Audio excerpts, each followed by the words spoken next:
Spotqa qo'yilgan akchalar, cho'ng o'tishlar, tez arada to'limdir, ishonimli bukmaker.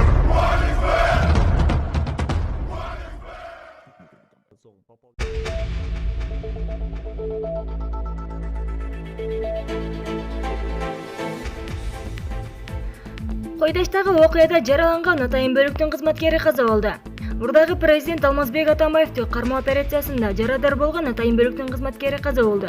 Бул маалыматты Саламаттык сактоо министрлиги ырастады.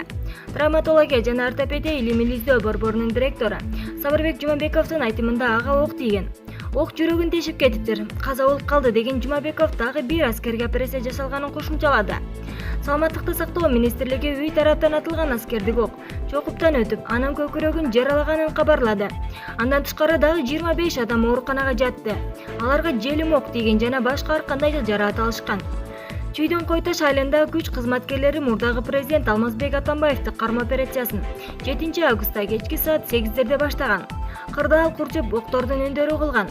Атамбаевдин короосунда бир канча жер өрттөлдү. Улуттук коопсуздук боюнча мамлекеттик комитет кармоо операциясы жүрүп жатканын желимми октор гана колдонулганын билдирген. Окуядан 2 сааттан кийин бир канча телеканалдар көрсөтпөй калды.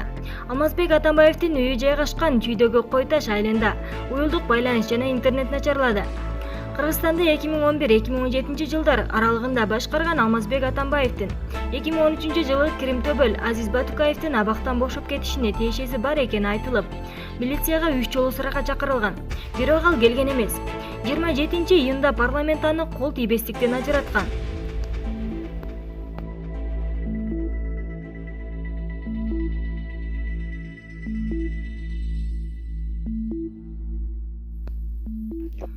Койташтагы окуяда жаралангандардын саны 36 кишиге жетти.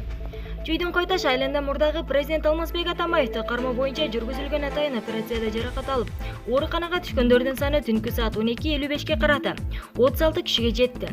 Бул тууралуу Саламаттыкты сактоо министрлигинин басма сөз кызматы кабарлады. Маалыматка ылайык жаракат алгандардын 15 күч түзүмдөрүнүн кызматкерлери, ооруканага түшкөндөрдүн арасында ок атуудан улам жаракат алгандары жана мээси чайкалгандары бар. Мунун алдында Саламаттыкты сактоо министрлиги атайын операция маалында атайын даярдыктагы бөлүктүн бир кызматкери каза болгонун билдирген. Атамбаевди кармоо боюнча атайын операция 7-июлда кечке жуук башталган. Бирок мурдагы президент деле Койташтагы үйүндө экени кабарланып жатат.